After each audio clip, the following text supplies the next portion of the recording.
Sebanyak 1.200 batang pohon bermacam-macam jenis ditanam di area kompleks perumahan Polda Sumsel yang ada di kawasan Pakri. Kegiatan tersebut dilakukan oleh Kapolda Sumsel sama unsur Forkopimda lainnya daerah Sumsel. Kegiatan penanaman 1.200 batang pohon tersebut dilakukan oleh Polda Sumsel sebagai wujud kalau Polri peduli dengan penghijauan sehingga pacak mewariskan kepada anak cucu buat cadangan oksigen. Aku pergi dulu biar foto. Sip. Ini babu. Ini Pak bukan pegang.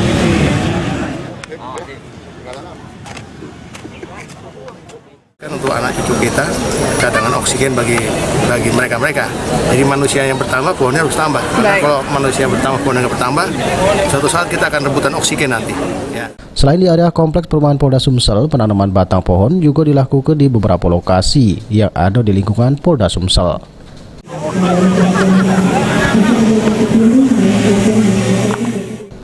Firman Hidayat, PAL TV.